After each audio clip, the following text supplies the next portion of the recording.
Welcome to Guide Guru. We hope this video helps. You start by confirming the problem and protecting data. First, identify the USB device in Disk Management or Disk Utility and note the shown capacity and disk number. Next, copy any files off the drive. You will wipe partitions. Plug the stick into a direct port, not a hub, because power or repeaters can distort writes. Once done, open the correct disk tool with admin rights so you can run low-level operations safely and avoid touching other disks. Now you remove corrupted partition tables and recreate a correct layout. For Windows, use disk part. Select disk N, run clean, then create partition primary and format fs equals xfat quick or full as needed.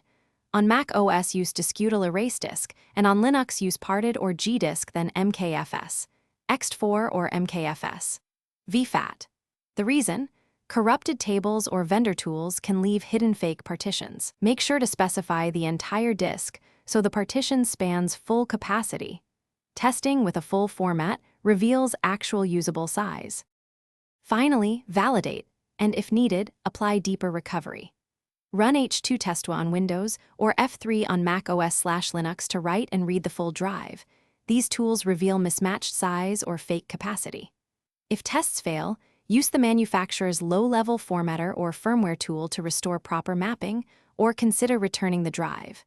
If problems persist, try another computer or OS to confirm whether the host caused the error. Remember, swapping ports and rerunning tests narrows down firmware versus host problems, which informs your next step. Thanks for watching.